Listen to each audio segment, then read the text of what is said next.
do. And when it comes to picking partners, I'll even go as far as two. But 7 at 1. No, no, Oh no, no, no. 7 at 1. No, no, no, Oh no, no, no. 7 at 1. One. Oh no, No.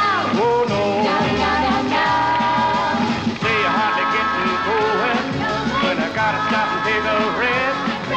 Well, baby, I'm a wee bit older, and you had me very, very best. But I don't mind you dancing morning. I'll even walk you to the floor. When it comes to picking partners, I'll pick it 3 or even 4. But 7 and 1. Oh no, 7 and 1. Oh no, 7 and 1. Oh no, oh no. It's true you were dancing good. You were doing me bad. Ain't acting like you should. It's really making me sad. Remember when it comes to that judgment day. 2, 4, 6, 7 ain't gonna get you there. Well, you gotta dance till morning if that's the way you wanna mix. When it comes to picking partners, I don't mind if you are pushing stick. But 7 and 1. Oh no, 7 and 1. Oh no, 7 and 1. Oh no, oh no.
Goodbye, Charlie. Hate to see you go. Goodbye, Charlie. Gee, I'm feeling low. Thought I'm doing you in, someone's doing you in now. Goodbye, Charlie. Hate to see you fade. My Charlie. Thought you had it made, but they're dumping you off after pumping you up now. Don't you know that jury leads you to treachery? Things boomerang. Someone you trifle with pulls out a rifle without a bang, bang, bang, bang. Goodbye, Charlie. Cashing in your chips. Why, right, Charlie? Time you came to grip. There ain't no doubt. Strike 3, you're out. Goodbye, Charlie. Goodbye.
Welcome, dear boy, welcome. Crafty, how nice of you to pick me up. My dear boy, it was the very least I can do. I only wish it could have been under happier circumstances. What an awful thing to have happened. Shocking, terrible thing. Porter. Sorry? How was your flight, George? Tiring? Just the first 6,000 miles. I'll bet you we flew over both poles, north and south. Porter. And it wasn't just a flight out of Paris. You know, your cable didn't catch me until I was in Biarritz. Then I had to drive all night long to get back to Paris. And then there was this unbelievable series of foul-ups until I finally arranged to get on the plane. Crafty old boy, I have really had it. I can imagine. But I want you to know I think it was absolutely marvelous of you to drop everything and get here. I really appreciate it, George. And I know that if Charlie knew... Skip it. I'm here because I want to be here. I'll meet you gentlemen at the auto exit downstairs. My car's parked just outside. Black Rolls-Royce MC1. I knew you were hard at work, George, but I just couldn't conceive of anybody else speaking a few words of farewell at Charlie's memorial service. I know. Now, look, I'm going to do my best. I want you to know that I'm not very good at this. Now look. Now, I you'll took be some fine. notes on the plane, but...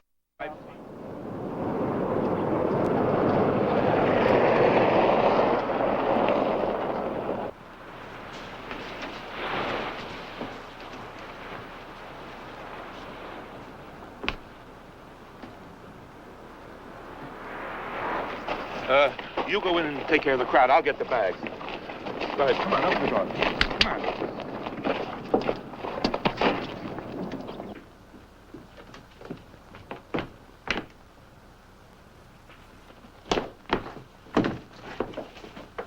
Janie, nice to see you. Isn't Kenneth here yet? Oh, Ken was heartbroken he couldn't be here, darling. But he's in the semifinals of the golf tournament at Hillcrest. And George, it's wonderful to see you. I only wish it Could could have be. been under happier circumstances, yes. Of course, I didn't know Charlie that well. He was more a friend of my husband's than of mine, but I always admired What him. happened? Where is everybody? well, I don't think anybody else is coming. Franny and I have been here over an hour. Sir, is it possible the wrong address was given for the service? Don't be ridiculous. My office personally sent out all the telegrams. Crafty, Harry asked me to explain that he wanted to be here, but some exhibitors came in from Ohio. Hello, Sue. Listen, Sue, I'm out here at the beach house. There's practically nobody. Well, I know you sent everybody wires, but you should have followed up by phone. Well, you did follow up by phone. Well, the golf tournament couldn't keep everybody from coming. But this is only Tuesday. Nobody goes to Palm Springs before the weekend. Oh, well, what about the Writers Guild? Surely they're going to send somebody. He owes how many years' dues? All right, Sue. Seems to be one of those days when nobody can get away. Crafty, can't we begin? I don't think anybody else is coming. Now? But, don't you think we ought to wait just a few more minutes? Dear boy, turnout-wise, this isn't what we hoped for. But I'm very much afraid this is it. Just us? But people may be on their way, maybe hung up in traffic or something. huh? George, I'd be the last to hurry you in a matter like this. But the fact is, I'm giving a little dinner party at LaRue, so if we could just get cracking. Yeah, I understand.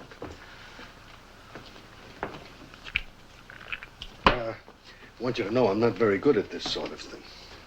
Sir, if it would be at all helpful, we brought along a tape recording of Handel's Messiah sung by the Vienna Choir. Thanks. Some other time, maybe. Mister, please.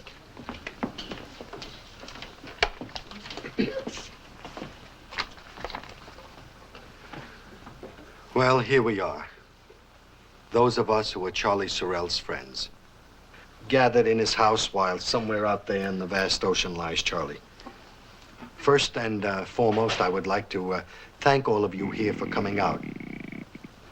I know that poor Charlie would have been, well, I don't know if he'd been gratified by the size of the gathering, but he would have been pleased to know that those who loved him most in life have gathered here to honor him in death.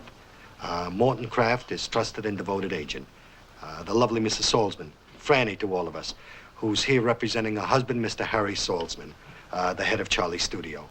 and Janie, Mrs. Kenneth Highland, whose husband directed several of Charlie's scripts. I'm terribly sorry to be so awkward at this, but it's not an easy task. The rather ghastly circumstances of his actual demise make it extremely difficult to think of anything to say about our poor departed friend. I'm sure we all remember his wonderful zest for life and good living, his superior knowledge of wines. Then, too, there was his superb backhand, and there was his fearlessness on the ski slopes. And finally, I would like to say a few words about his value to the hostesses of this community as an extra man. Now, that in itself, and I'm sure Franny would be the first one to admit, is no mean thing. The number of presentable and unattached men who are available at a relatively short notice is rather limited, to say the least. Oh, what's the use? Charlie was Charlie. What more can I tell you? Some of us loved him and some of us hated him, and some of us loved and hated him both. Anyway, he's gone, and he went, to paraphrase Mr. Elliot, not with a whimper, but with a bang. Well, that's it. I mean, I'm sorry I wasn't more eloquent, but I told you I wasn't very good at this sort of thing. That was beautiful, George. Just beautiful. Just beautiful. Extremely tasteful, dear boy. And if I may say so, very touching. It was so nice to see you again, George. I'm sorry I have to rush off so soon, but I'm chairman of the Beverly Hills PTA, and there's just so much to do, what with the committee. Goodbye, Franny. My best to Harry. I actually didn't think I'd get through with it. I've got a great longing for about 8 days of uninterrupted sleep. Precisely what you need, dear boy. I think you'll find everything here in the house that you require. When you get a moment, you might just glance through these. Charlie's estate. The will named you as executor. Me, executor? Why would he do a stupid thing like that? Don't worry, dear boy. If you'll just glance through this financial statement, you'll see what I mean. The assets are principally this house, his car, and his clothing. The house is heavily mortgaged. There's a big loan on the car, and most of the clothing isn't paid for. All this for back taxes? Didn't he ever pay them? Seldom, if ever. Well, dear boy, as you so aptly put it, Charlie was Charlie. Goodbye, dear boy. Make yourself comfortable. I'll be in touch with you. Goodbye, Janie. Bye, Crafty. George, darling, I really must rush, too. It's been so nice seeing you again, and what you said really touched, don't get it, really touched me.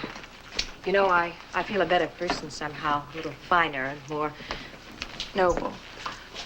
George, somewhere around this house is a dinner dress of mine.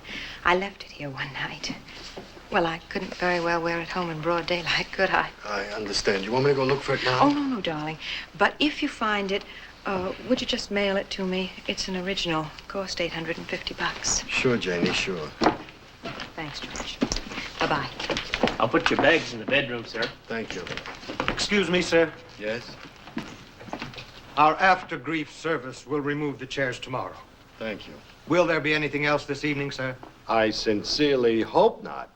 Good night, sir. Good night.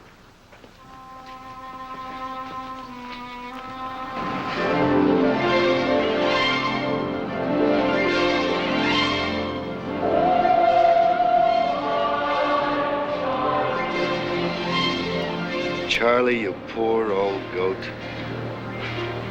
I'm gonna miss you, kid.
beg your pardon, sir. I'm sorry, but the services are over. Everybody's been and gone. Excuse me, sir, but I encountered this young lady on the highway. My friend, you and your friend... She's not my friend, but she was... That is to say, well, she was undressed, and I gave her my coat. You want the Malibu Motel? No, it's nothing like that. I'm on my way to Santa Barbara, a rather important dinner, my mother's birthday, and I'm late already, but she asked me to bring her here. Here? Well, why on earth here? I never saw her before in my life. She didn't exactly ask, but when she saw the house, your house, well, she made me stop and bring her in. So if you don't mind, I'll be on my way, and you can take over. Just a minute. For one thing, it's not my house. You don't know me, do you? Do you? Don't she talk? I'm afraid she's ill. Her memory is like amnesia. Oh, come on. No, I was planning to take her to a doctor, a hospital. Well, take her. Take her. No, here. Please. You want Charlie Sorrell, don't you? You're one of Charlie Sorrell's friends, aren't you? Charlie Sorrell? Charlie Sorrell? Look, sir, she knows this place. She must belong here. And I've got... Good grief! Excuse my language, sir, but my mother will be so disappointed if I'm not there when they bring in the cake. You understand, don't you? You're not leaving here without her. I'll call you tomorrow. You found her. She's yours. Come back! I'm deeply indebted to you, sir. Don't worry about my coat. I hope that the young lady makes a swift and complete recovery. Goodbye. Come back here! She's sick!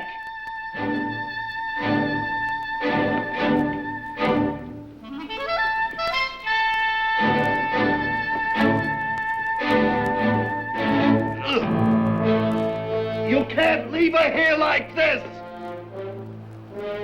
Come back!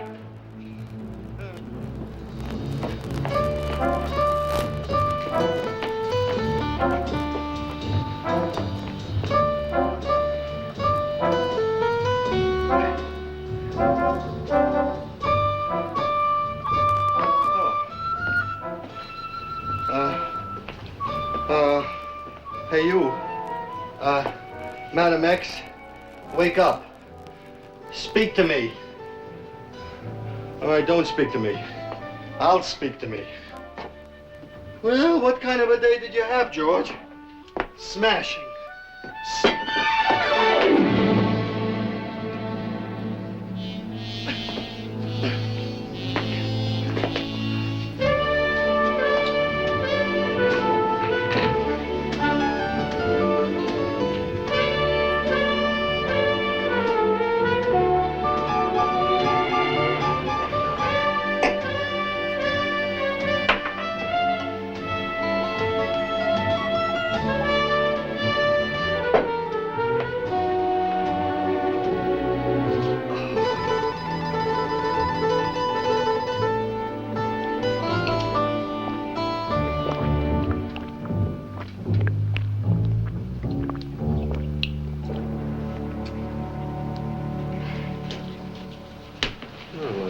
Exactly have to force that down your throat, did I?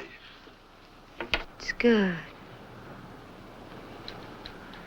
What is it? It's brandy. Where have you been all your life? I don't know. I can't remember anything about anything. I know. Amnesia. Amnesia? Yeah, well, it's a television disease, but never mind about that. What do you remember? Only being on the highway. The man giving me his coat. I was shivering in the car, and suddenly I saw this house and felt if I could just be inside, I'd be safe. Safe? In Charlie Sorrell's house? Charlie Sorrell? Mm-hmm. You must have known him. That's why the house struck a chord. Come on now. Well, why don't you get up and take a good look around? Come on.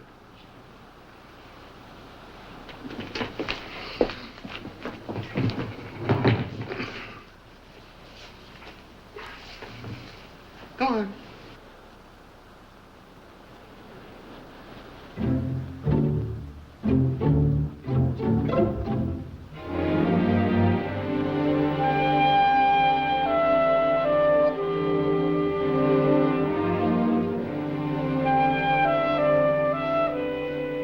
Nothing, huh? Well, I tell you what. There's a terrific little hospital down the road in Malibu. I'm gonna phone for a cab. Please, no. Please, yes. Please, let me stay. I'm sure I'll remember something here. Just till the morning. Please. Till the morning? Are you kidding? You may not know it, but you're a very pretty girl. And furthermore, you're not dressed for house guesting. And in addition, how do I know but you may have a husband the size of a house that's out looking for you right now?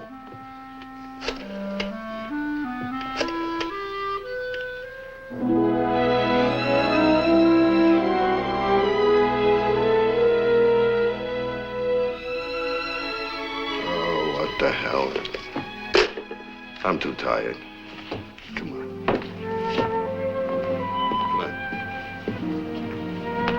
Come on.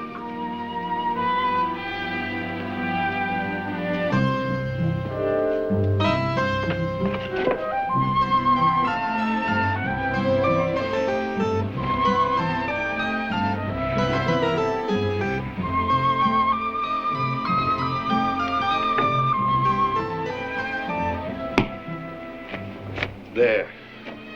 It's all yours. Come on, come on.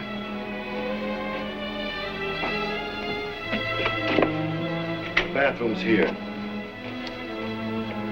Now, the first thing in the morning, in sickness or in health, we make other arrangements. Right? Good night. Thank you. What's your name? My name? My name? But now you got me doing it. My name's George Tracy.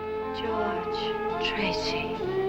My name won't mean a thing. Charlie Sorrell, that's the one to concentrate on. This is his house. You remember Charlie Sorrell? Big guy with broad... Skip it. I think you got everything. Good night. No. Don't leave me. Please. Tell you what I'll do. I'll leave the door open, but that's the best I can do. Good night. Night.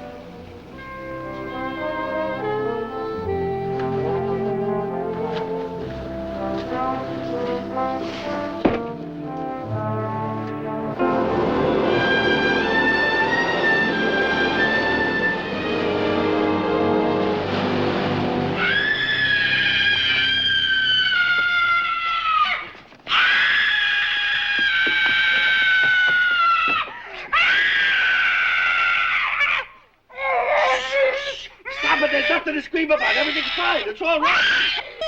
Everything's all right. You're safe. Be calm.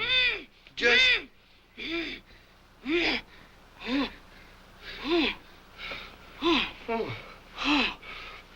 For a little girl, you have the lungs of a deep sea diver. What was it, a nightmare? Huh? George, don't you know me? Yeah, I know you. You don't know you. That's your problem. George, look at me. Will you please go to sleep? George, it's Charlie. It's Charlie Sorrell. Now, I'm Charlie Sorrell. Okay, miss. Okay. Anything you say. Anything at all. But will you please go to sleep before I hit you over the head with this lamp? Oh. George, Oh, shit. I don't understand this any more than you. Oh, But I'm Charlie Sorrell. It suddenly came to me in my sleep. sleep, thanks. Now, George, wake up, George, please. George, I'm your best friend, Charlie Sorrell. Because it's first thing in the morning. Good night. George, it's true. Leo Satori caught me making a pass at Rusty on the yacht, and he shot me. That's nice. Now, George, you listen to me. Your name is George W. Tracy. The W stands for Wellington. You live at 231 Avenue Kleber in Paris. Your telephone number is Balzac 4889. You have a mole on your left shoulder blade. Look, sister, I don't know what the gag is, but I've had a very rough day, right? In 1950, we wrote a picture together based on an original story. You sold the studio. We had a secretary named Shirley something, lived on Fountain Avenue, and neither of us knew the other was making out with her until we bumped into each other on the stairs one rainy Sunday afternoon. Right? Who put you up to this? Was it Crafty? Your bank in Paris is the first National City branch in the Place Vendôme. 2 years ago, you cast a check for me for $1,000. It bounced, but I made it good when I got lucky at the Cannes Film Festival. I gave you the money in chips, right? And that same weekend, you nearly drowned when my surfboard hit you in the head, right? Now, doesn't that prove I'm Charlie? All it proves is that you knew Charlie, and he told you all these things. I am Charlie, you stubborn bonehead!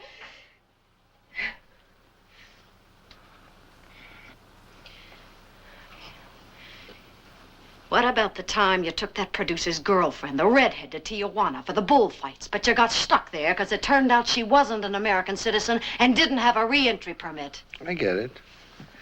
I get it. You're one of Charlie's girls, and he promised to marry you or borrowed money from you. Well, you're wasting your time because he's not going to marry you or pay back the dough because he's dead. D-E-A-D. You can stay the night, have a hot breakfast, and out. Okay, George. I didn't want to hurt you, but you're asking for it. Last Christmas, just 3 months ago, you were in San Moritz with a model from Harper's, Elsa Underwood. You were crazy about her. You even talked of getting married. But she got a telegram from Dick Avedon and had to rush back to Paris for retakes. Dick Avedon, my foot. That telegram was a phony. She came back to meet some guy, and they were shacked up in some hotel. The Ritz, George, in a suite overlooking the Place Vendôme. It was me, George. I'm sorry. You dirty rat. I should have known. She was no good, George. And my good friend Charlie Sorrell's got to be the one to prove it to me, right? Yeah, you were getting serious You about her. I couldn't let you. I double-crossing- did it for you, George. Me? My word of honor. Ah, Charlie Sorrell's word of honor. You could have been badly hurt, George, and I didn't That's want to enough, stand Charlie. by and watch Drop it.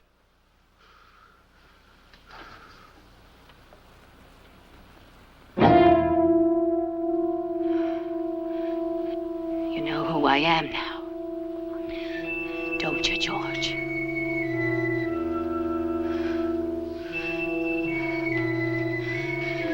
Now you know why I was screaming. What kind of a weird setup is this? What's going on? George, what am I gonna do? George? George! George! George! And then this cat in a big black Ferrari. He came screaming to a stop.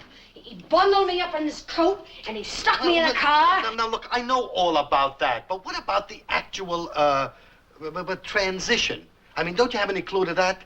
This isn't easy to assimilate, you know. You're telling me. Once and for all, will you stop worrying about petty details and just take a good look at the whole ghastly overall picture? What do they want from me? How long is this gonna last? Am I gonna be hung up like this for the rest of my life? Now, Charlie, come on now. Let's be calm. Let's not lose our heads. Now, there's probably some perfectly simple explanation for the whole thing. Like what? I don't know. And stop yelling at me or I'll walk right out of here. I'm not in trouble, you know. You're in trouble. I'm not a girl. You're a girl. George, you can't leave me. I'm trapped. Well, I'm only trying to do my best to help you, but apparently my best isn't good enough. You gotta stick by me. For a while anyway. George, if you walk out on me, I swear I'm gonna walk right back into that ocean and drown myself.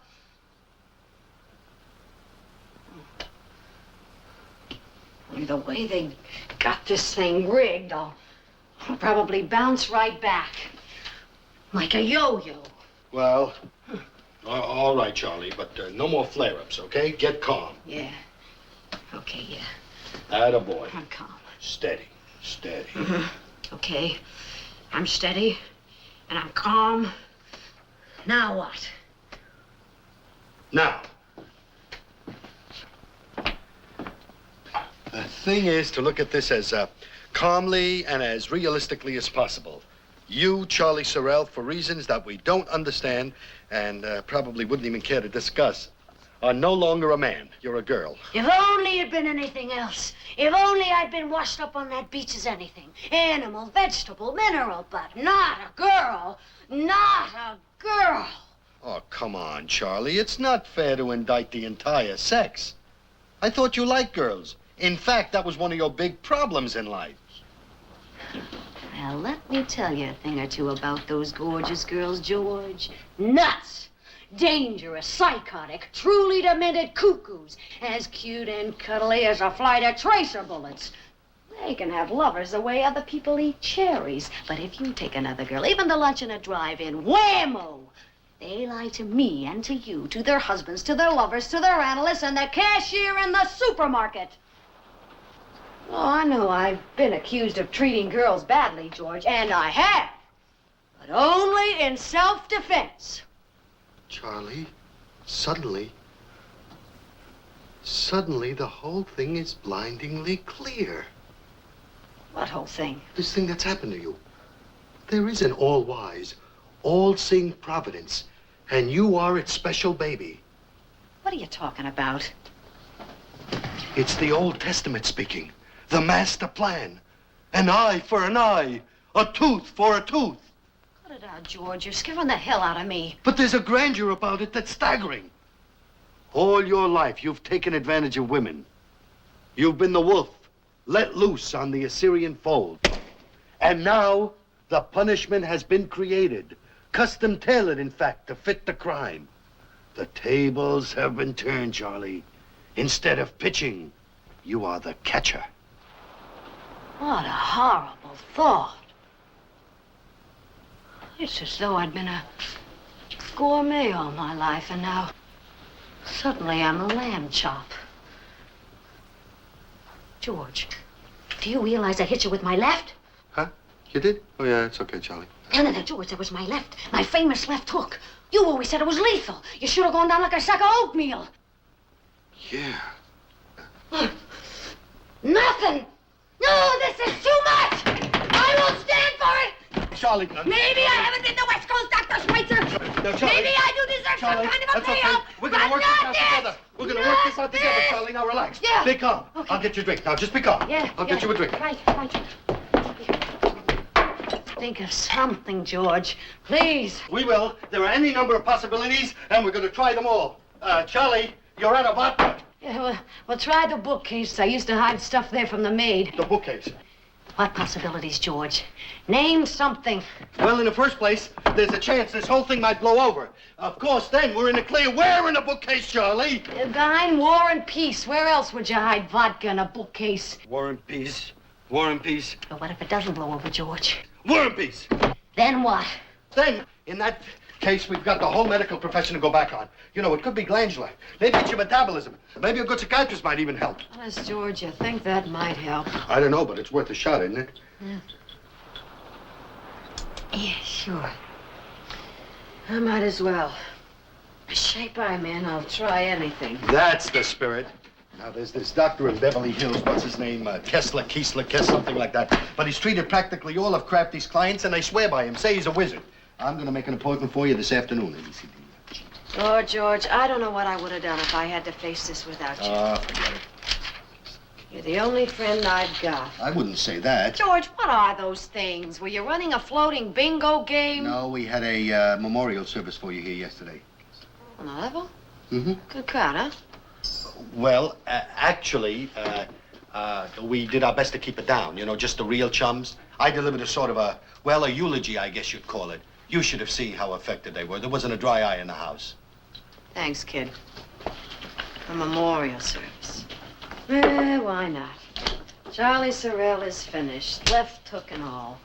All that's left of me is this. Now, Charlie, you've got to make an effort to look at the bright side of things. So you're a girl. So what? It's not the end of the world. Did it hurt Garbo being a girl? What about Madame Curie, Florence Nightingale, Harriet Beecher Stowe? Girls, all girls. Yeah, sure, I'll bear it in mind. And while you're looking at the bright side, what about that 75 grand you owe the government in back income taxes? They're gonna have a pretty tough time trying to collect, aren't they? I must say, I like that aspect. Now, first things first. You've got to have something to wear. I'll zip down to that little boutique in Malibu and buy you something. A house dress or something. Huh. Okay, a pants and shirt for a starter. Something that'll be easier for you to handle. And, I'm gonna have to get you something for underneath here and here. Yes, just my luck. Only last week, I bought 24 pairs of jockey shorts. I'd say you're about a size... Okay, George, get cracking. While you're gone, I'll shower and shave.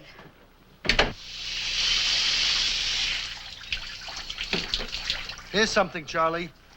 A basic concept of religious life in ancient Egypt was the principle of reincarnation. That's you, Charlie, reincarnation.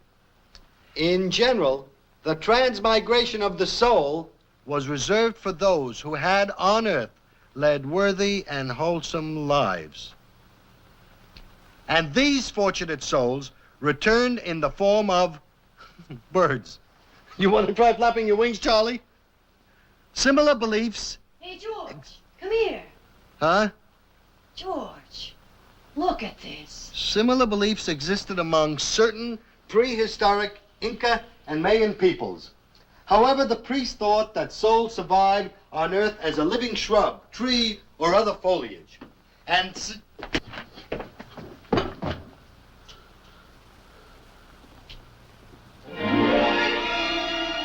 How about that? My.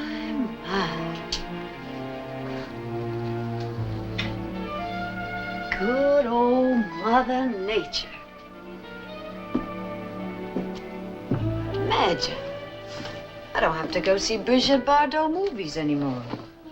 All I have to do is come home and pull down the shades. What a nutty way to talk. And will you button your blouse? Okay. It's wild, isn't it? I feel so darn, well, feminine. In the bathroom, I had a sudden desire. Came out of nowhere to paint my toenails. Paint your toenails?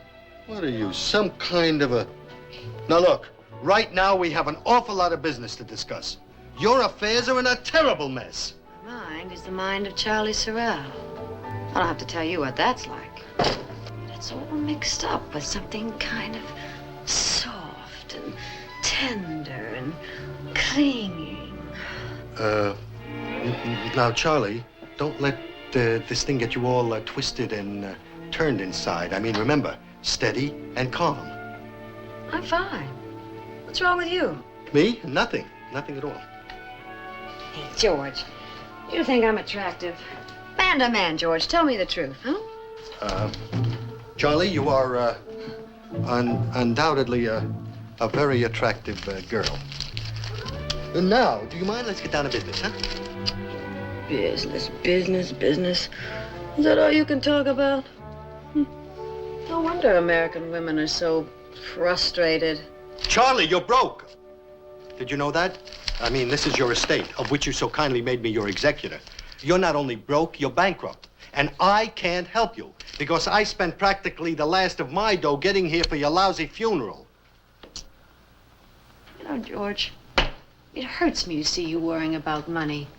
You're an artist, George. A fine and sensitive person. Mm-hmm. Well, climb down off that daydream, Charlie. You're in hock up to your ears. Charlie Sorrell was. Poor Charlie. Just what's going on in that twisted little mind of yours, Chickie? I'm not sure, George, but I'm full of confidence. I felt it the minute I got into this outfit. Even more, just before I got into it.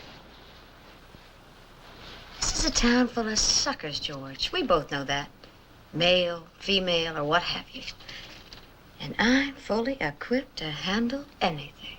Don't tell me that you think of this as just a springboard to some new racket. And I didn't ask for this. I'm stuck with it. Just tell me one thing. How do I live? You're a writer, aren't you? And you're experiencing something that must be, to put it mildly, unique. Just think what Tennessee Williams would give to be in your shoes. Or Arthur Miller. Or Henry Miller. Yes, it has literary possibilities. Definitely. Thanks, George, for straightening me out. Oh, that's okay, Charlie. Well, I think we better give these papers a shot and see what we can salvage. Company, for Pete's sakes. I'll tell you what, Charlie, you go duck into the bedroom, and whoever it is, I'll get rid of him. Go ahead.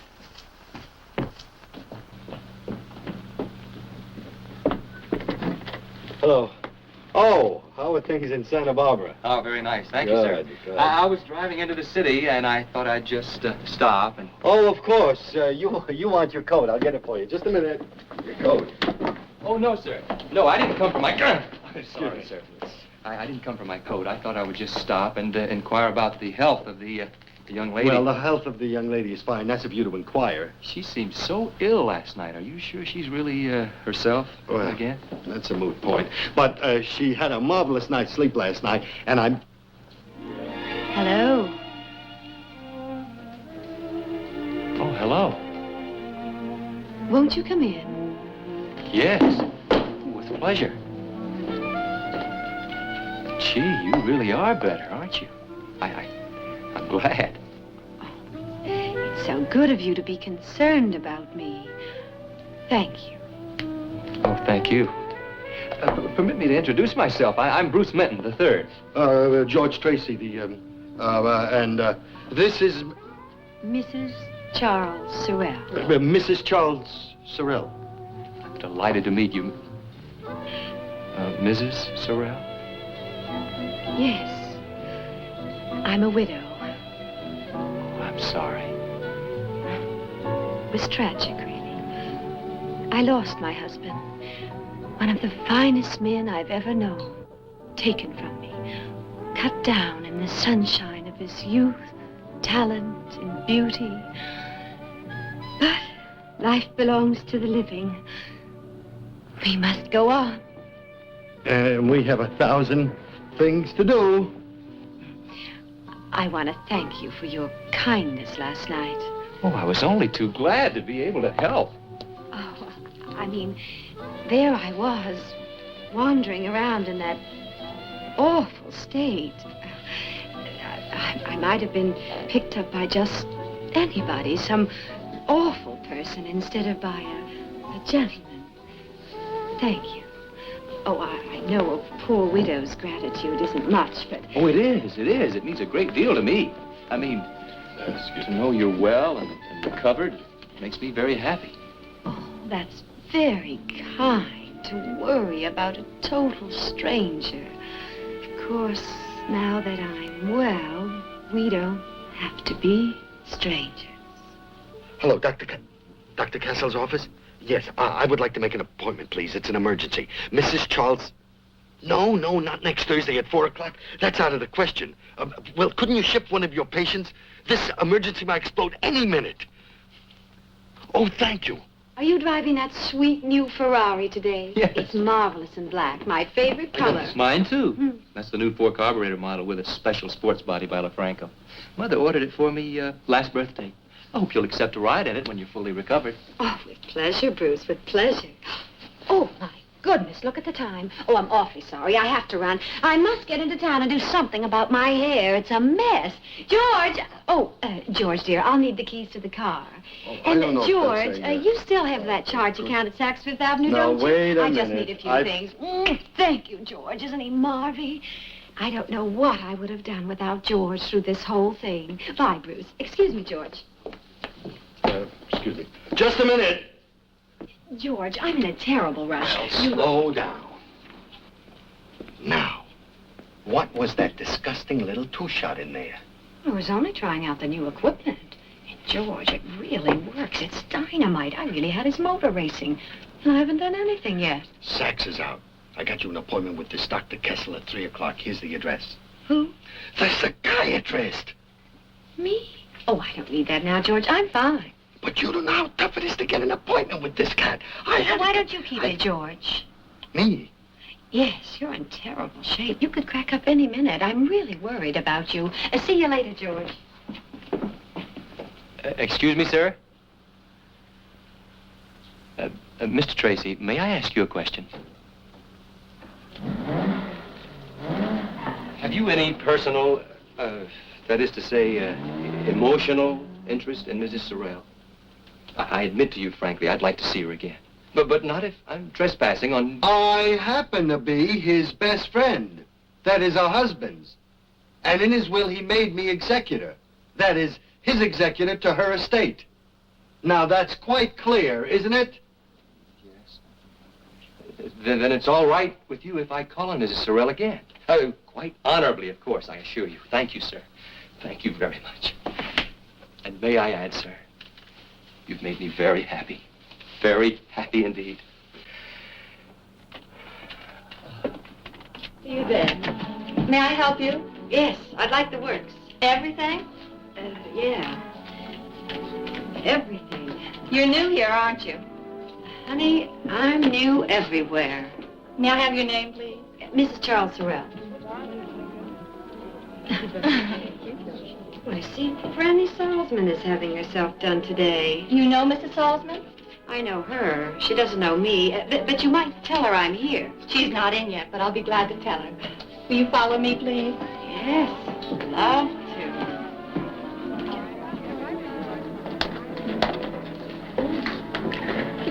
Yes. Gabrielle, have you finished with Mrs. Carter yet? Oh, no, she's having to have prospects. Thank you. Connie, what booth do we have vacant for Mrs. Sorrell? There's booth 12. Oh, that's too small. She wants to have everything. I can give you number 5. That's fine, thank you. This way, Mrs. Sorrell. Mrs. Sorrell. Oh,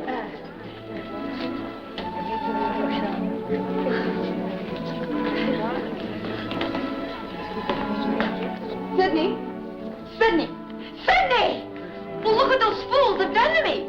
Look at the color of that! It's fine. It's exactly what I wanted. Don't worry about a thing. You'll love it. Oh, brother, those clothes. Now, if you'll just slip into this smock. Crazy. And I'll send an operator right away. Thanks a million. You've been true blue.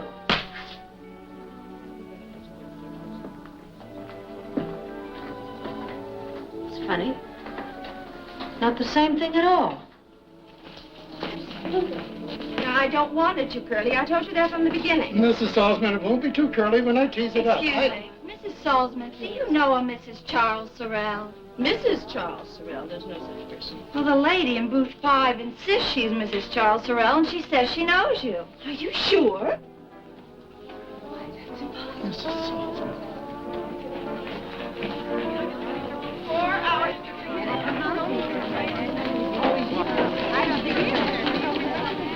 Jane, you'll never believe it. It's the most fantastic thing. You'll have to talk louder. Did you know that Charlie Sorrell had a wife? One of his own?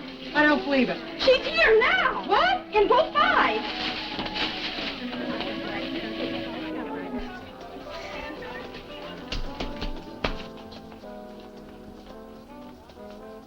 Come in, girls. Come in. Let me guess. Which one of you is Franny Salzman? Oh, I'm Franny, and this is Janie Highland. Oh, yes. My husband often talked about you. You were married to Charlie? You seem surprised. Oh, no. It's just that he never mentioned having a wife. Well, he wanted to keep it a secret. He was afraid it might hurt his career. I know what career he meant, too. I hate to speak ill of the departed, but I'm afraid Charlie was just a teeny bit naughty. You know how men are. And I'll say one thing for Charlie, he was all man. Oh, he always told me what he'd been up to, and I cried a little, but I forgave him. He told you? Always? Oh, he was like a little boy, so winning, so dear to me. You don't know how I miss him. I can imagine. I'll bet you can. Look, we have so much to talk about. Why don't we... Oh, well, I'd love to, but I... Yes, and I have a board meeting. It's for mental health. Oh, it's not healthy to skip lunch. Not this lunch. The bistro? 1 o'clock? Fine. Yeah, I can make it. Oh, that's lovely. See you after dainty time, girls. How do you want your nails, Mrs. Sorrell? Long and sharp. Now for the latest developments in the case of the internationally famous motion picture producer, Sir Leopold Sartori. Sir Leopold, who was freed yesterday on $50,000 bail, appeared in court with his attorneys. Yes, yes, I'm aware that Mr. Sorrell left a great many unpaid debts, yes. Sorrell, well-known screenwriter, who was a guest on the Sartori yacht when the fatal incident took place.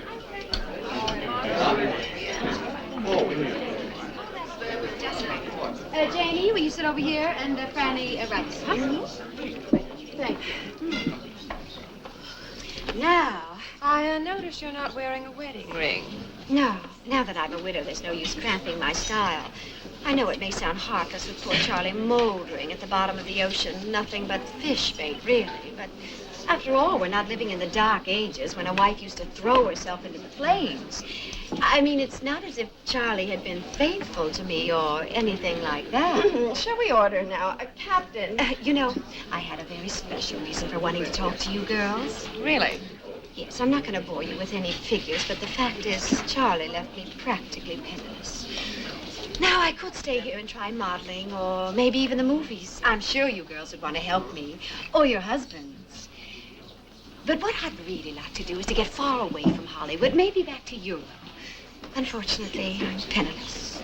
Oh, that is too bad, sweetie. You must let me help you. Oh, and me too. I'd love to help you get away from all these unpleasant memories. Oh, I knew Charlie's friends would be my friends, too. Oh, waiter. A couple of blank checks and a pen, please. Yes, ma'am. After all, you would only need a one-way ticket, wouldn't you? When everybody goes economy class these days. Yes, and for a while you'd want to live quietly. Well, for Charlie's sake, I'd have to keep up some appearances, but I could get by nicely on $10,000. That's only 5 and 5. Oh, well, frankly, dear, I'm dying to help you get away, but not quite that far. That is true, sweetie. All right, girls.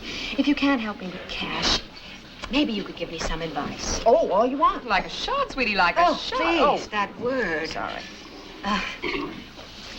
I'll have to fall back on my one other asset, Charlie's diary. It would make the most marvelous series of magazine articles. Hollywood Bachelor by his wife, or Midnight at Malibu. Charlie kept a diary. Writers. Day by day. And sometimes when he was rushed, hour by hour. But you know, with all this publicity going on right now, I think it would bring a terrific prize. Thank you. Now, who do you think would be the best agent for that kind of a deal? Or perhaps you could ask your husbands. There's one entry that would make a play or a movie all by itself. It's about a weekend in San Francisco, a wild night in a tattoo parlor of all places. And about the time he and a certain young lady were locked up overnight in Disneyland.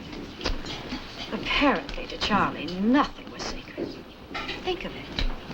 Disneyland.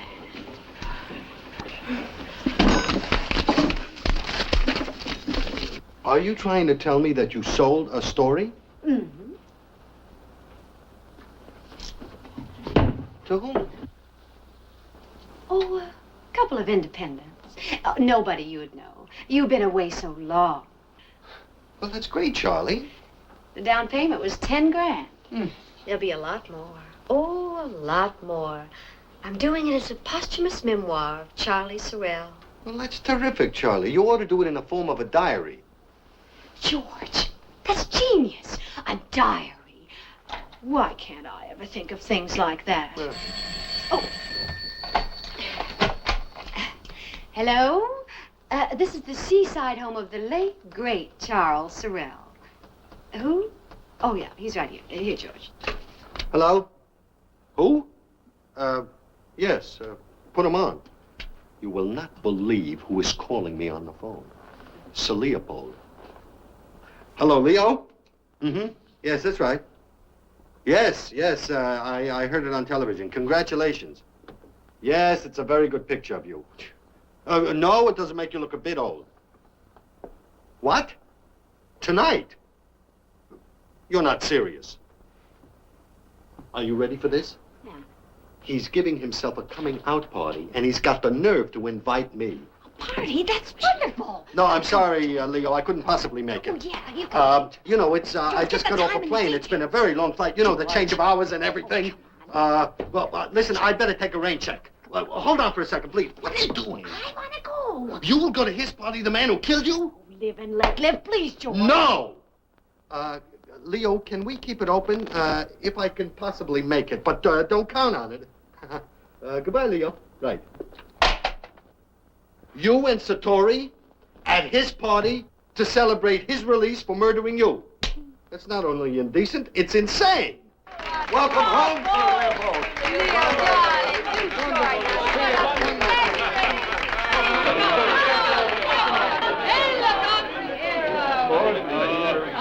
Have you back in Hollywood?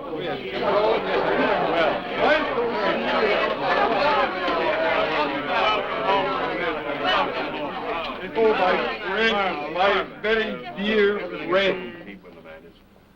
Oh, my humble home. Truly, were it a palace, it could not be more dear to me than these four walls, this handful of belongings. See that the air conditioning is turned on downstairs in the bowling alley. Yes. I do not wish to discuss the tragedy in which I was involved. In fact, it would be most indiscreet, since the case is, as we say in Latin, sub judice. However, my experiences have already inspired me to embark on a new film based on the imprisonment of Galileo, starring Richard Burton. Bravo! Bravo! Stefan, bring me a cable blank immediately. I will wire Dickie an outline of the story straight away. Yes, sir, Leopold. How can I describe to you how I felt when the great prison doors clanged open and I was a free man, with the green earth under my feet and the clear blue sky up above? Sir Leopold, how long were you locked up? About 45 minutes. Rusty, dear. Pardon, Sir Leopold, if the champagne is ready to serve. Champagne? Oh, forgive me.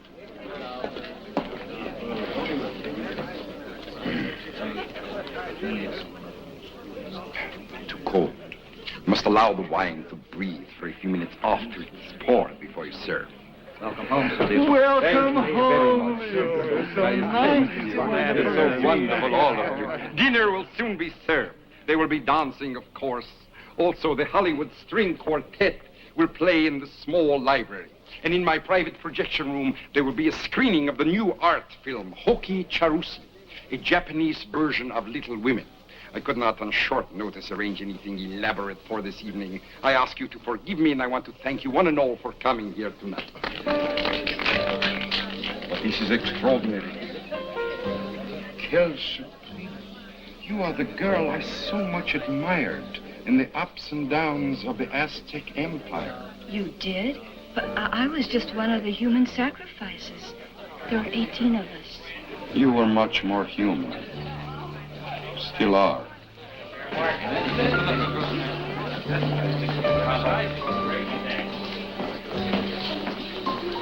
Good evening, Mr. Tracy. How nice to have you back again. Thank you, Rivington. Good evening. Where's Sir Leopold? Mr. Leopold, he's in the cellar, sir. Where's the little girl's room? Oh, the powder room is at the top of the stairs, madam. Thank you. Hurry and don't talk to anybody. I'll be back in just a teeny little second, George. Hello, Franny. Oh, George, how are you? I'm so glad to see you. Excuse me, dear. Janie, nice to see you. Oh, George, how well?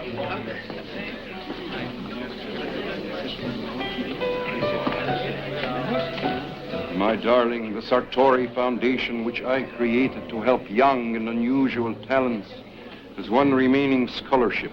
We will discuss it in the greenhouse behind the pool. I want you to see my orchids. A bientôt, chérie. Well, if it isn't Bat Satori, the fastest gun in Beverly Hills. George! Welcome! Did you come alone, George? No, my date is, it's in the powder room. Anyone I know? No, it's a new face. Could I have a double scotch over the ice? Make it a triple. George, I want to thank you for coming tonight. I thought, well, after all, you were Charlie's best friend. I was, I am, and I guess I always will be. But that was a private thing, and it doesn't make you my enemy. I hope you beat the rap. For that matter, I hope they take that trigger finger of yours and put it in wet cement outside of Grauman's Chinese. That is very handsome of you, George. You know, all this has amazed even me. Since 30 years, I have been producing pictures. I am successful, talented, not unattractive. And then I shoot one writer. One little writer. And suddenly I have become glamorous. Girls who would never respond at all are now calling me and begging for rendezvous in the San Fernando Valley. I remember when crime didn't pay.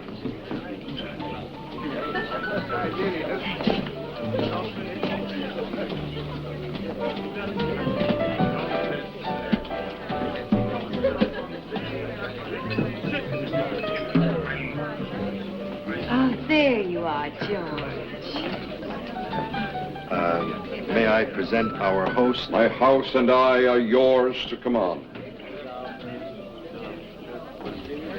Leopold Sartori. Sir Leopold Sartori. They insisted. The Queen, such a lovely woman. George, you are not going to introduce us properly? Of course. I'd like to present Mrs. Charles Sorrell. Mrs. Charles Sorrell? You are the wife of Charles? Widow. If I were not Hungarian by birth, I would be speechless. What a scene. The best friend, the widow, the killer. George, why don't you go somewhere and write it? My dear, if I could undo the wrong I have done you, if I could bring Charlie back now, tonight, I wouldn't. That is the greatest compliment I have ever paid a woman. George, I cannot allow you to pass up the dramatic opportunity of a lifetime. Go into my private library. There you will find paper, typewriter, everything you need. Lock yourself in. Go, write. My dear, you are exquisite. Like the fragile beauty of an early Mozart quartet. Like the fire and depth of an El Greco. Like the cool perfection of a Cellini. You still here? Like a mountain carved by Gutzon Borglum. Are you seriously making a play for me? In a word, yes. But don't let me rush you. We will discuss it later after dinner. It's your fault that I am a widow. That's Sir Leopold, too big a man to hold a grudge. Right. Besides, my dear child, someday you'll thank me. You feel no remorse? Not even a twinge? You put an end to the promising career of a brilliant young writer. My darling, it is my painful duty to disillusion. Poor Charlie's talent was gone. He had become a hack writer. I will have my valet make a tracing of the marks of your fingers upon my face. Et tout à l'heure, chérie.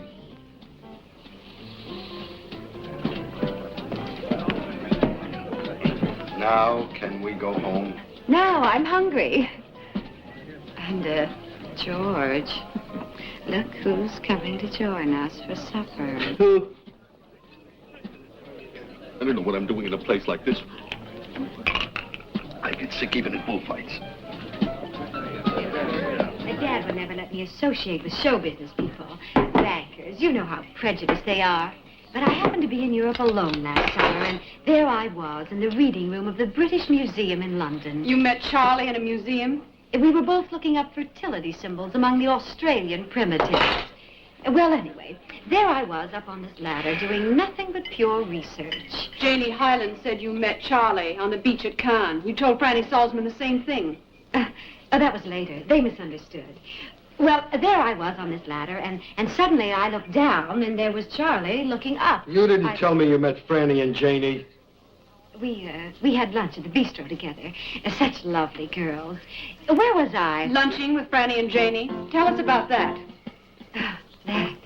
Oh, well, it was just girl talk, you know. Come on, George. Dance with me. I don't twist. But I'll teach you. It's fun. I'll bet you and the twist were made for each other, you cheap little hustler.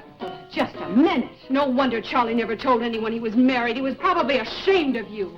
Lord knows when it came to character, Charlie wasn't very much.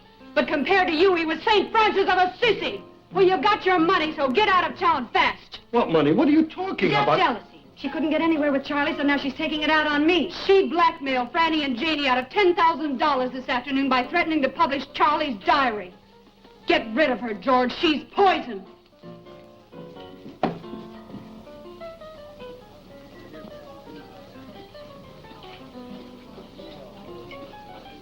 Friend Charlie, the writer.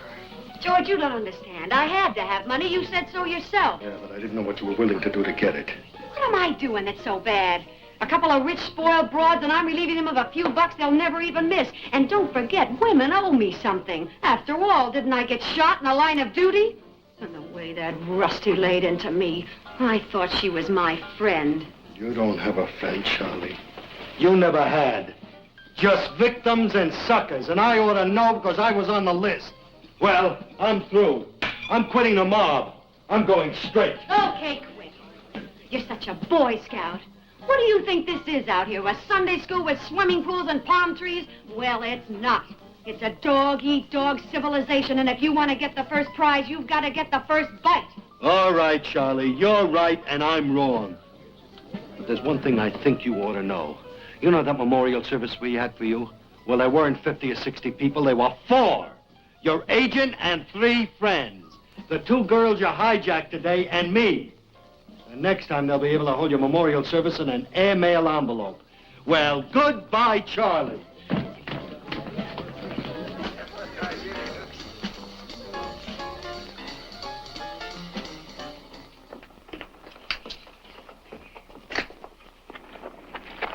Are you waiting for Mr. Tracy? Oh, Vermont, I'm waiting to take him to the airport.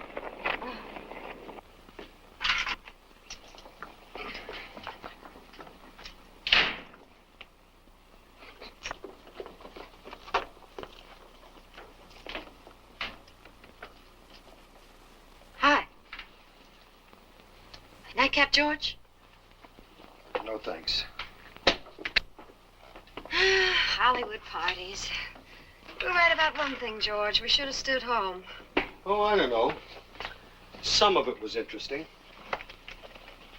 Touché. Really going? Mm-hmm. I'm taking a midnight flight to New York City and then a noon flight tomorrow for Paris. Got a match, George?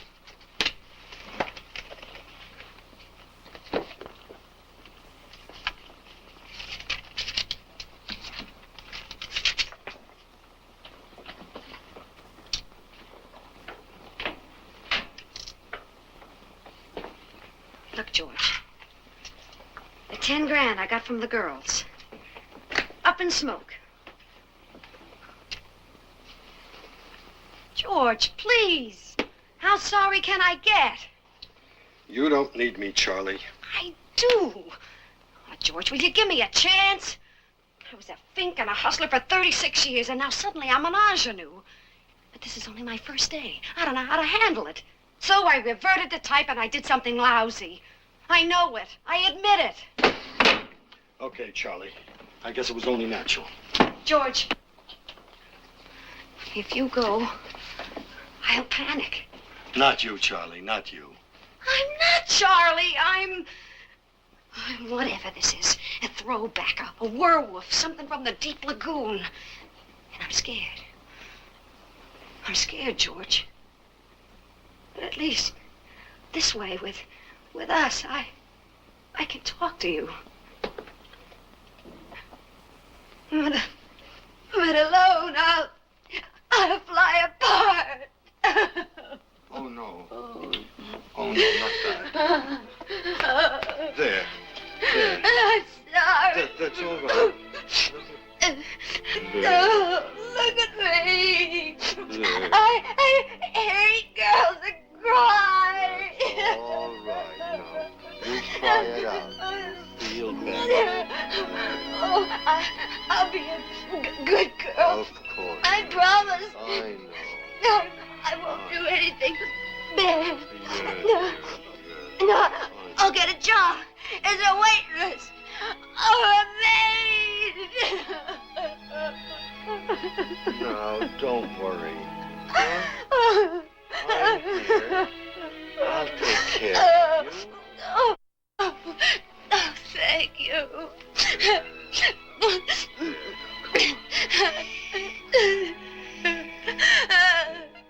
Feel better? I'd like to blow my nose.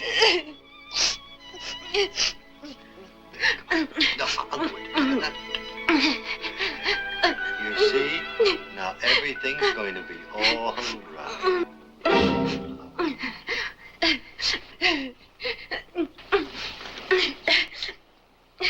What's the matter?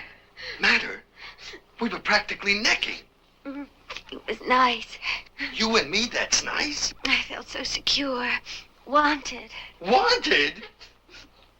Need affection. I don't know what's gotten into you, George. You're always getting hung up on small, helpless girls. Well, here I am.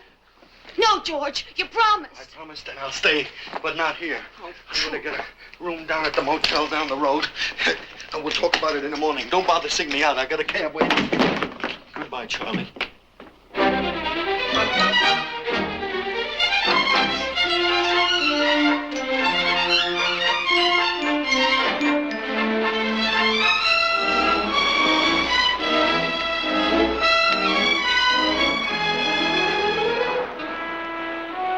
George, I've got it. A perfect way out. We'll get married. That's great. Then I'll be Mrs. George Tracy. Oh, that's brilliant. Just brilliant. That's perfect. We're pals. We've lived together. How many couples do you know ever start married life with so much going for them, huh? That's good creative thinking, Charlie. I've been a bachelor for 36 years, and I am not embarking on the sea of matrimony with a wife named Charlie. And put that thing back on. You mean to tell me that you were on the beach with those two bits of nothing? You talk like a husband already. What a brain! We play and drink together for years. We chase girls together. We even use the same rowing machine.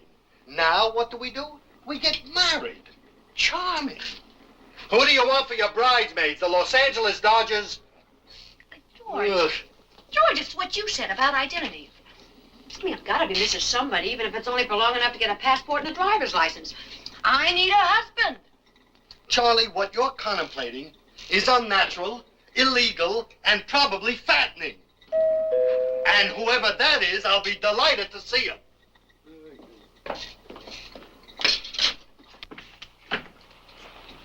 Good morning. I hope I'm not intruding. Bruce, how nice.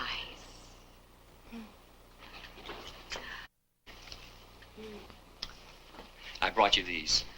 They're from Mother's Garden in Santa Barbara. Oh, Bruce, they're lovely.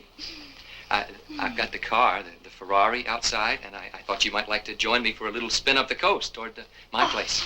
That's perfect. Oh, I'll just skip in and change. George, put these in water like an angel, will you, dear? I'll just be a teeny little second boy. You're a writer, aren't you, Mr. Tracy? I was when I left Paris. I don't know anymore. Tell me, do you make up what you write, or does it come from real life? It just seems to happen. I envy you. I could never be a writer. Anyway, nothing worth writing about ever seems to happen to me. Bruce, you never know.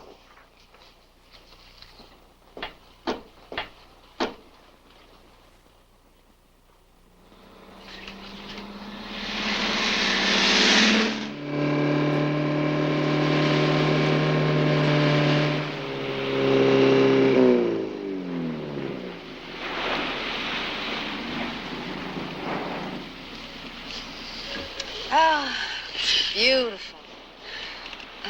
Where's the house? Oh, it's 5 or 6 miles up that way. Light? Oh, yes.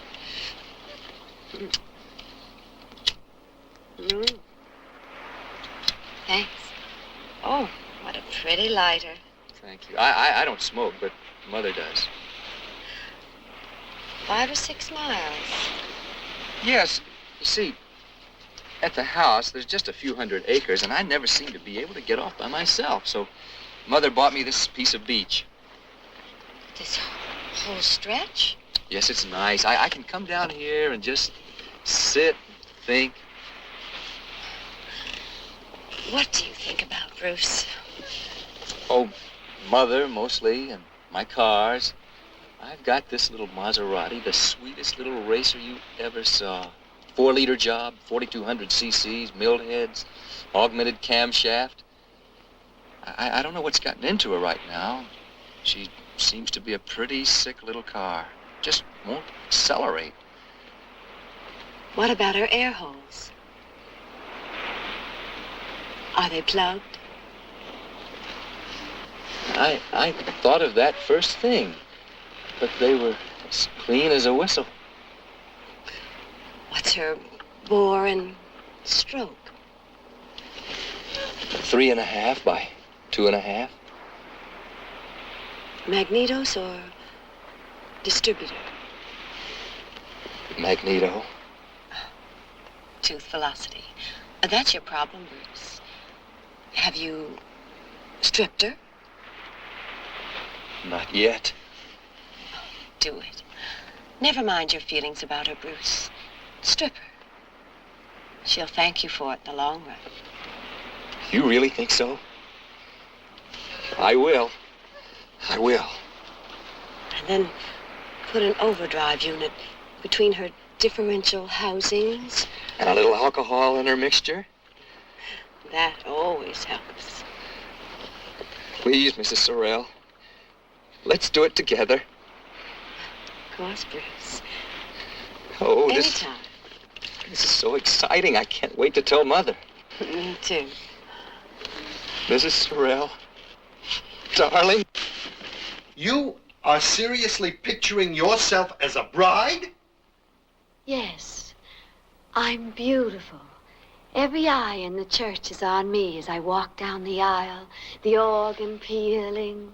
You're discussing marriage as if you were a sweet girl graduate at Vassar, leader of the daisy chain. You're a tennis bum, and a beach bum, and a ski bum, and now, God help us all, you want to be a marriage bum. And you ask me why I'm so steamed. Oh, for a minute there, while you were carrying on, you sounded as though you were jealous. Jealous? Now that's really from Birdland. Look, George, as we both know, I have a problem. I've come up with a solution. You may not like it, but at least it's something. Meanwhile, I don't hear any big ideas emanating from your corner. Charlie, I have got a plan. Sit down. George, you sound serious. I am serious. Now, what I'm about to propose is dangerous. Sit down. And while you don't seem to realize it, your situation is dangerous. Now, suppose I get you across the border to Canada, or better yet, Mexico. Now, we hold up there until I locate someone who can get you a phony passport. And using that, I get you to Europe, Switzerland, to one of those fabulous private clinics where they don't ask any questions and they juggle your hormones like Indian clubs in a vaudeville act.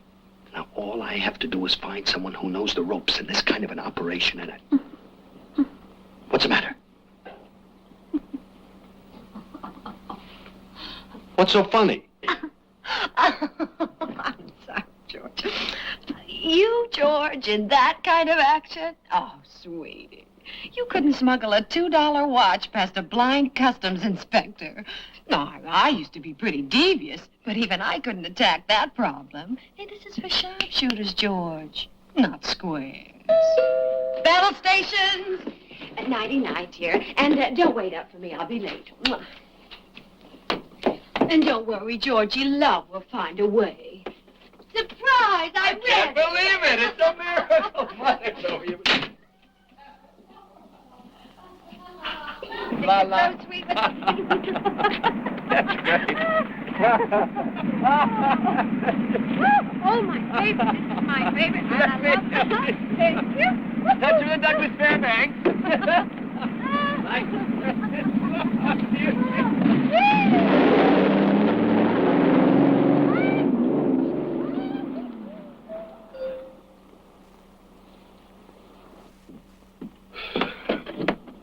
Yes? Evening, Mr. Tracy. Yeah, that's right. What is it?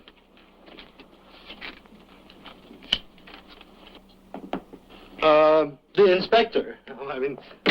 What can I do for you? I've been assigned to the Sorrel case. Oh, I should have known who you were by your raincoat. Can I take it for you? No. The Sorrel case, huh? Well, there's not much to that, is there? I mean, it's an open and shut case.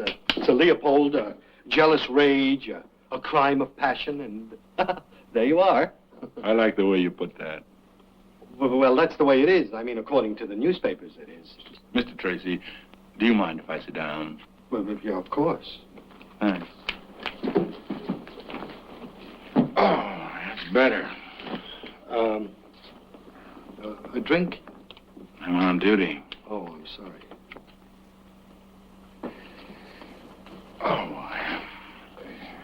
That's Mrs. Sorrel's, Charlie's widow. Oh, is she staying here too, Mr. Yes, Tracy? well, she is. I'm not. I mean, I was staying here when she came. I left and moved to a motel down the road. Oh, that was the widow then. It was leaving just before I rang. Yes, that was the widow leaving. She didn't seem terribly upset, did she? Well, she is. She really is, really. I mean, she's covering it, you know. Last night you went to the Sartori party, you and Mrs. Sorrel. That's right. The widow and the best friend socializing with the murderer? That's your business. Oh, that's very interesting. Mr. Tracy, do you mind if I take a look around? Not at all. Why should I mind? You shouldn't. I don't. Thank you.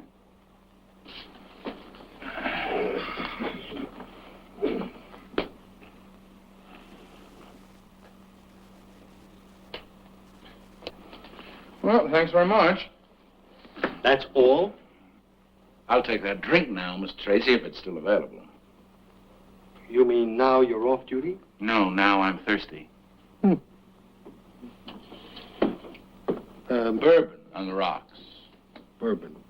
Well, this is very kind of you, Mr. Tracy, and I certainly appreciate it. I just hope that I'm not putting you to any kind of inconvenience. No inconvenience at all. It's just that I, wondered what you were after. Ah, well, if I knew that, good luck.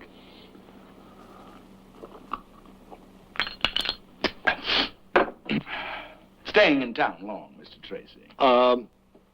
Well, no, not very long. I live in Paris, you know, and I've only just arrived. As a matter of fact, when poor Charlie got it, I was 6,000 miles away in Biarritz. That's a pretty good alibi. Well, I don't need an alibi. Fine, forget it. I want you to be aware that I've done nothing. Absolutely nothing. Well, have I?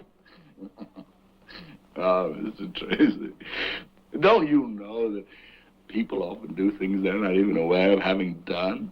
And then, bingo, they're in trouble. Well, I mean, take you, for example. If you were to know something about this case and they kept that knowledge from the police, do you know that's a felony? And then, let's say that you and anybody else were involved together in this. Well, now that's conspiracy. That's a felony, a real felony. And then, of course, there are a lot of little side dishes like fraud and perjury and subornation, and hell, you're up to about 175 years already. And you've hardly done anything. Well, you see what I mean, Mr. Tracy. Good night. Let me see what you mean. Inspector. Good night. Well, thanks for the drink. Certainly.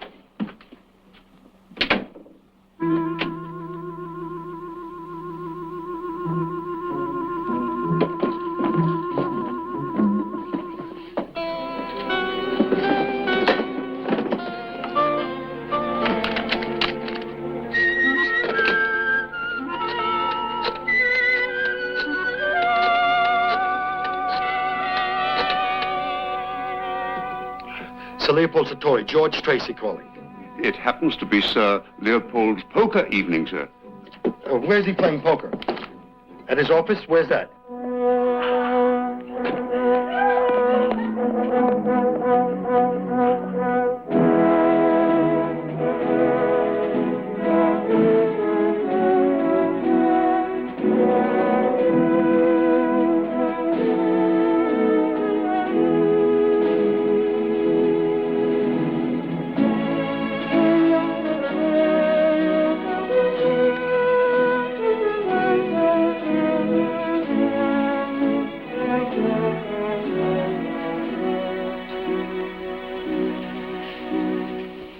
Mother. Striking, isn't it? Yes. Oh, you won't be meeting Mother this weekend, I'm afraid. She's in San Francisco on business. But you're seeing the house, and the house is Mother. Mother won't have a decorator, you know, not in any of our houses. She feels very strongly about anything that gets in the way of her own personality. Hmm. I'd say Mother was barking up the right tree. Yes. Oh, this is the television room. Oh. Oh, yes. Of course. Now, shall we have a little something to drink? We? You and I? Both of us? Of course, I'm not a teetotaler. Not on special occasions. Mother's birthday, when a Republican president's inaugurated. Is this one of those special occasions? I hope it will be. Go on, Bruce. I don't know your name. Your first name. Oh, it's, Charlene. Charlene. That's beautiful.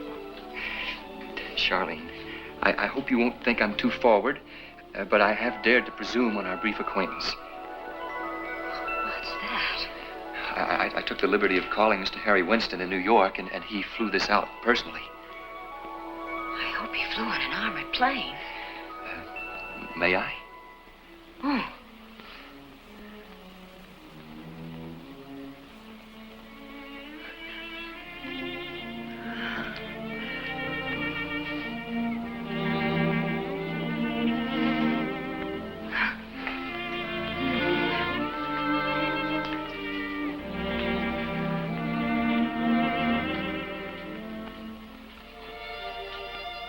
Bruce, this is going to be difficult for me to say. Because of the way I feel, but I'm going to have to insist on a rather long engagement. You are? Yes. I'm as eager as you are, Bruce, darling, but well, I can't just let you sweep me off my feet now, can I, Bruce? Oh, my dear, yes. No, this mood you're in, it's so masterful and overpowering. It's dangerous. You feel that, don't you, Bruce? Oh, I know what you're thinking, Bruce, darling, that Las Vegas is only an hour's flight from here, and you want to whisk me there and marry me tonight. And there are those all-night charter flight services, but we have to fight these impulses. And my goodness, the way you drive, we could be at the airport in minutes, and oh, that would be awful, wouldn't it, Bruce? Yes. Yes? It would never work. No. Of course not. I mean, driving to the airport at this hour and all that traffic? No. I'm chartering a helicopter. By the time we've had our little celebration drink, we'll be on our way. I can't fight you any longer, Bruce. You're too strong.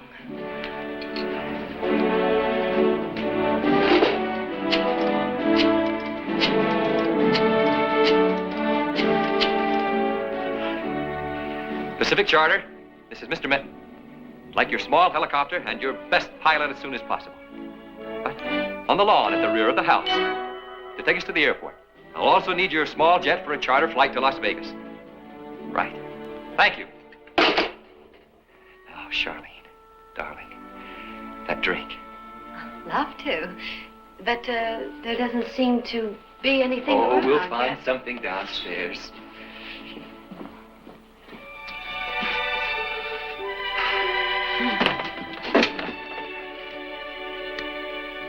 I'd better go first. It's a little dark.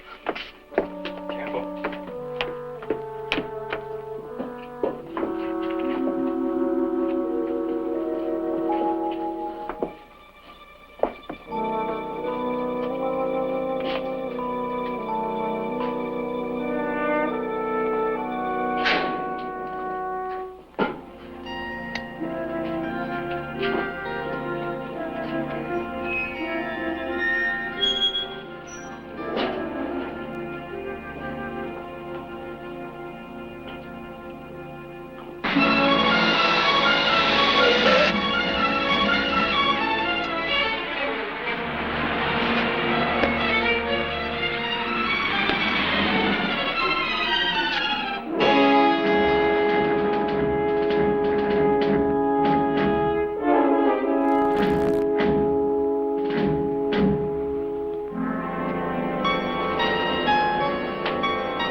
Fresh air fund for overprivileged producers. Thanks you one and all. The devil's in the cards tonight. Giving him cards like giving firewater to the Indians. I can have more fun in a concrete mixer. Good night, Leo. Good night, gentlemen. Good night. George, what a pleasant surprise. Are you alone? Yes, come in. George, sit down. Sit down. Do you care for a drink, a cigar? Leo, I've come to ask a favor. The biggest. Ooh. It's the sort of thing I've never asked anyone. And I wouldn't dare approach you if I weren't in a real jam. You, George? Yes. A respectable citizen? What is it, George? Your library books are overdue? Come on, Leo, don't joke with me now. It's much too important to me, and it means too much. All right, George, I'm sorry. I understand. Please, go on. I want to smuggle someone who hasn't got passports or papers to Mexico and then from there to Europe.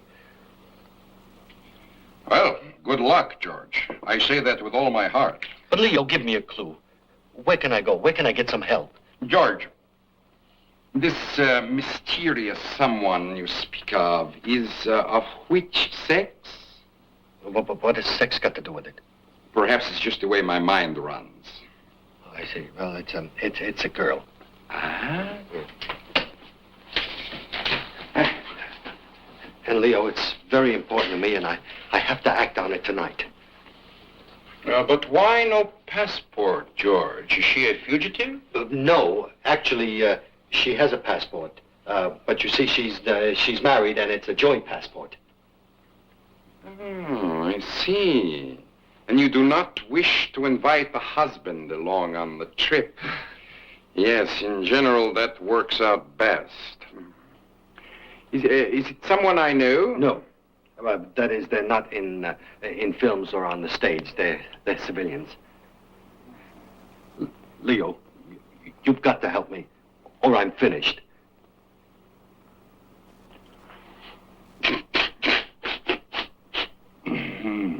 George, it is a very good thing, if I say so myself, that you have come to me with your problem. Why do I say that? Because, A, essentially, I am a very romantic person. B, I like you. C, I am resourceful. D, I am slightly crooked. And in an operation like this, that is vital. Maritime operator, San Pedro Yacht Basin, please. Good evening, miss. Sir Leopold Sartori is speaking. My yacht, the Aphrodite, is cruising towards Coronado. Please call my captain and have him return to San Pedro at once. I want him there tonight. Yes, thank you.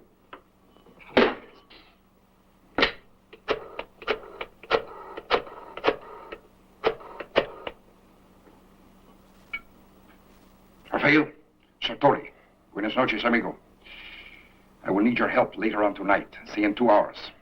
I want your fastest motorboat and 2 of your most reliable men. What? No, no. They need not be armed. San Pedro Yacht Basin in 2 hours. Right. George, my dear boy, you are practically in Mexico with a glass of tequila in your hand and your lady friend by your side. You don't seem pleased. It's just that I guess overcome is the only word I can think of. What a really terrific guy you are. No. Come on now, don't shrug it off. You've done something for me tonight that I'll never forget for the rest of my life. And you've taught me one very important lesson. Never judge anybody by appearances only. Up to now in the past, I've always thought highly of you as a picture maker. But I'm ashamed to say I had a very low opinion of you as a man. Well, forget it, George. Forget all about it. We all make mistakes. Never. And I would like to add one final word. If anyone dare criticize you in my presence, I can assure you they will have me to answer to personally. I appreciate that, George. Deeply touching. Leo. And now for the next step. Yes. The travel documents. I will need to be alone for that, you understand? I'm completely in your hands. Good. Go to the bistro. Yes. I will contact you there in 2 hours. Yes. Say nothing and wait. Bistro, 2 hours, and wait. Sir Leopold, is it all right to clean up in here now? Yes, come in, come in. Leo, I want to thank you for... Pasquale, Sartori. Come sta? You are alone? Splendid. Look, I will need some travel documents. That chap that did such an excellent job on British passports. Is he still around? Ah, wonderful. Yes, he must start tonight. And now, most important, your man must have contacts in at least 3 European cities. I suggest Geneva, Marseille, and Amsterdam. Watch it. Oh, it's so funny. How old were you then? Hey. But so I said, Mother, why must you always go too far?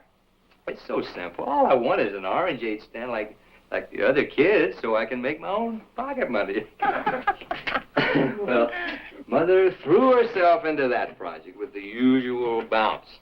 She got her decorator back from Europe to design an orangeade stand with a Venetian motif. I can't stand it. And she got the sauce cooked up from the ranch to chill and squeeze the oranges and put the Venetian orange stand up against the iron gates of the estate. I wasn't allowed off the grounds, you know, so that a customer would drive up and I would stand behind the gate and reach through and pour the juice into the glass. You must have cleaned up. Well, I think I grossed about 65 cents. The overhead came to $1,200.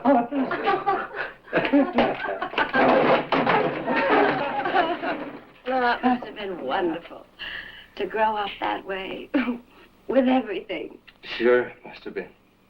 I always had everything. I never did anything.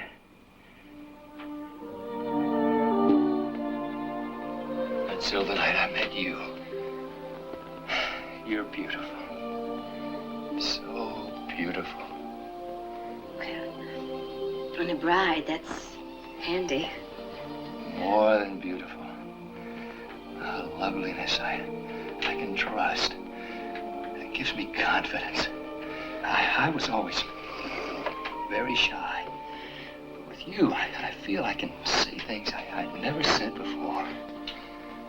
Bruce, we don't really know that much about each other. I worship you. I feel happy and awed, both at once. That's partly the champagne. No, that made it possible for me to tell you what you mean to me. How much I love you. It's as if all kinds of marvelous music and beautiful, beautiful poetry are all mixed up inside me. You were the source and the object of it all. Now listen to me, Bruce. I might not be like that at all. You don't know. How do I love thee? Let me count the ways I love thee to the depth and the breadth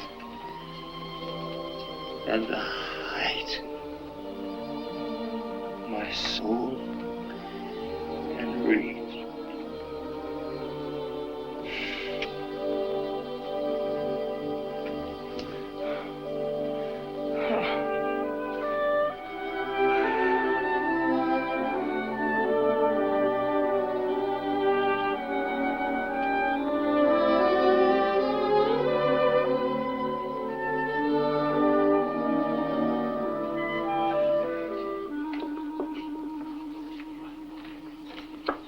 Kurt, you sure there haven't been any phone No, calls for Mr. me? Tracy, I'll promise. If somebody calls, I'll let you know. Luigi, please take this out and spin it later.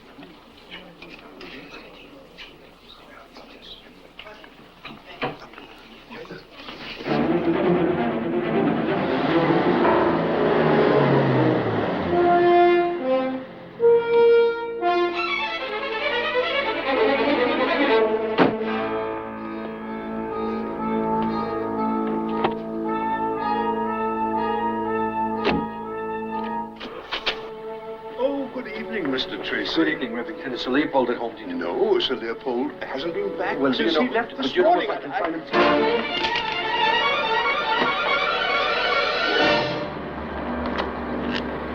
Malibu Road and hurry! Rusty.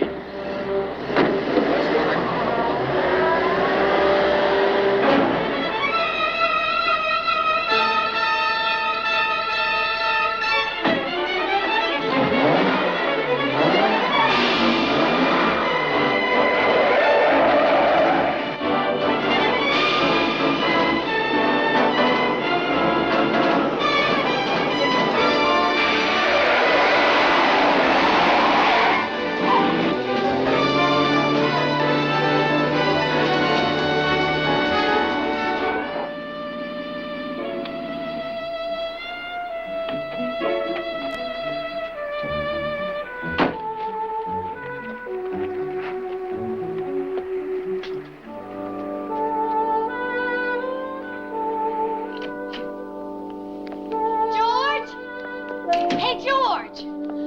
Listen! Bonsoir, chérie. Leo, what are you doing here? How'd you get in? Where's George? Questions, questions, questions. George is waiting, patiently, I hope, some 45 miles from here. I came in from the terrace door, which was open. And while I was waiting, I slipped into one of Charlie's leisure jackets. Excellent fit, don't you agree? And now, my dear, why don't you slip into something more comfortable? That heavy dress. Leo, I'm honestly very happy you came here tonight. This is true? Yes, I want to Then talk. what are we waiting for? I want to talk. Come, moon of my delight. Leo, I want to talk to you. Of course, later we will light cigarettes, relax, chat about all sorts of things. Now, Leo. Your skin is satin, your body a maddening monument to pleasure and excitement. No, this can't be happening to me! Oh, George was right! This is the punishment that fits the crime! You speak in riddles, my gorgeous sphinx. Leo, I want to help you, Leo. Leo, I beg of you, don't waste your life in an endless pursuit of pleasure. Just running from woman to woman. Don't worry about the running. I'm in terrific condition. I fence, you know, and every day I work out with barbells. And in my bedroom I have a trampoline. Come, my little gypsy sweetheart. While the dying embers of the campfire still shed their precious glow. Leo, listen to me. I too was a transgressor. And when I say that, I'm not just whistling Dixie. I was all out. But now I see the emptiness of my life. How shallow it was. No. Every word you say is truth. I'm already a better man, a finer person. Oh, this is so humiliating. No! Oh, Leo! Leo! No! You've got to listen to me! No, Leo! In this very same room, I behave the way you're behaving now! Tonight it will be perfect. No, Leo! No, it cannot be! There are reasons! No! No, Leo!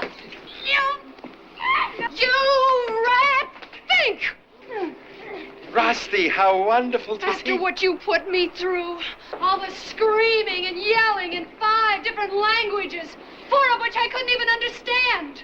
All the names you called me, and you don't even have the decency to stay away from Charlie Sorrell's house, the man you murdered. Rusty, don't shoot him! Him! This is for you, you conniving, larcenous little tramp! Whoever you are, whatever your name is, you're a disgrace to your sex! No! I'm gonna shoot you, and then I'm gonna take it out of the state game commission. I'm gonna collect a bounty on your hide! You're not it!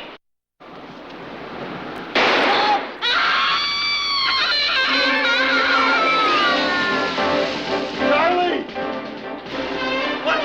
Goodbye, Charlie. Gay and feeling low. Charlie! Goodbye, Charlie. Hate to see you go. Charlie! Charlie! He's insane! Charlie! My friend. My very good friend. And I trusted you. I should have had my head examined. And you, a veteran of every motel from here to Oxnard. And you've got to turn righteous and shoot Charlie. Correction, please, just for the record. I shot Oh, Charlie. shut up. She shot... Will you shut up and get out of here? And do me a favor, don't bother driving carefully. Because as far as I'm concerned, you... What are you doing? Calling the police. Will you put that phone down? George, tell me, this unwritten law, the right to kill in defense of your home, do you think it will work twice in the same week for the same home? Put that down. But George, the police, they will investigate. Will you forget it? Go home and act as if nothing's happened. I'll take care of everything. George! This is the most beautiful act of self-sacrifice on Will your part, you and get I will- out? Get out of my life. Go home and shoot each other. All right, come, my poor wife. I will take you home. I have learned a profound and lasting lesson from the tragic events of this past week.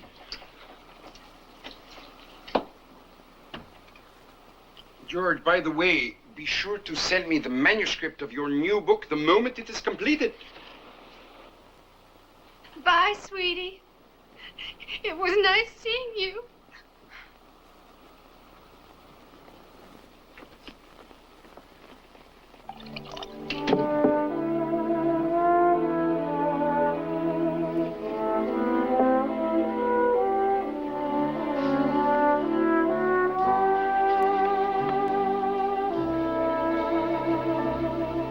Well, Charlie, maybe it was for the best.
Charlie, down, boy. Oh, I'm so sorry. He got away from me. I hope he didn't frighten you. I was just walking him along the beach, and he suddenly bolted for your house.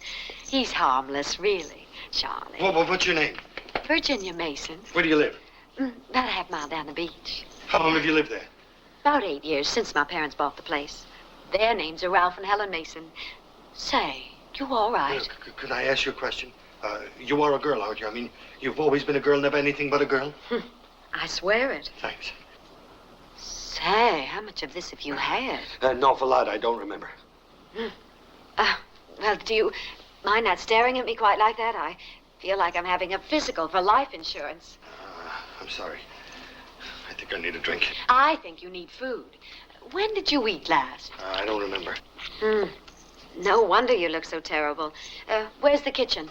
No. Oh, now you just sit right down over there. And stay away from the bar.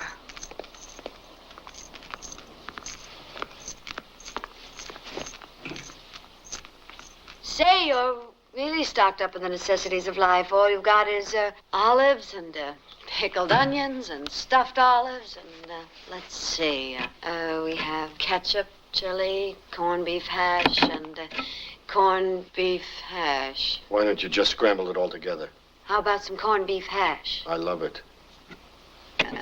Have you got a can opener? Yeah. Easy, boy. Oh, Charlie. Say, isn't that nice? He likes you. Yeah, wonderful. All right, come on now, Charlie. That's enough now. It's too crowded in here for all of us. Come on, I've got some cooking to do. Come on. All right, Charlie, be a good boy and sit right there. Sit. Sit. Atta boy. Why do you call him Charlie? I don't know. Seemed like a good name for him. He likes it. Hey, you look like you know what you're doing. I love cooking. Of course, I don't really do too much of it. You know, really, for one person, it's not much fun, so you just... Oh, thank you. So you just find you don't do too much of it. I only come to the beach on weekends, so I don't...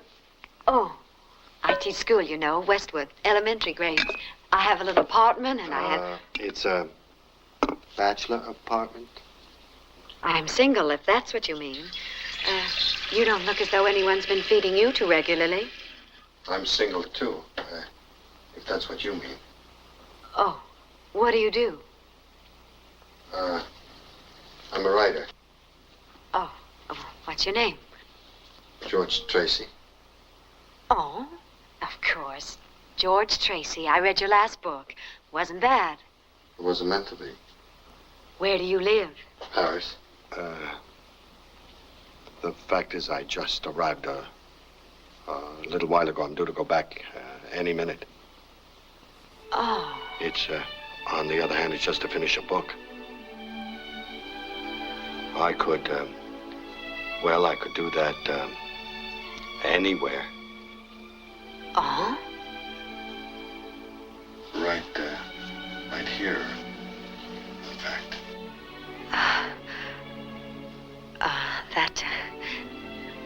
That would be nice.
Hello, everybody. Welcome to the Roxy Suite in Radio City Music Hall in New York City.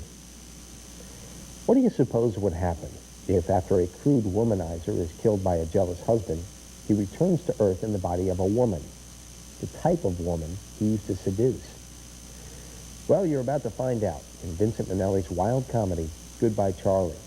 Now, Lauren Bacall had played the reincarnated gangster on the Broadway stage, but 20th Century Fox bought the film rights to the play with Marilyn Monroe in mind. But Marilyn suddenly passed away before the film was ready for production. The studio had a good idea by replacing her with Debbie Reynolds. Her tomboy-like qualities were used perfectly by director Minnelli. Here are Debbie Reynolds, Tony Curtis, and Walter Matthau in Goodbye, Charlie.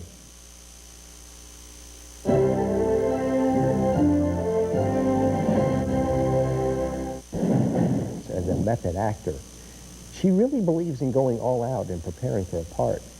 Do you remember the scene where Debbie was in the kitchen making breakfast? Well, to practice for this complicated sequence, she actually had her father build a replica of the set in her basement so she could rehearse the scene over and over until she got everything just right. For American Movie Classics, I'm John Burke. The proceeding was brought to you by Select.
Goodbye, Charlie. Hate to see you go.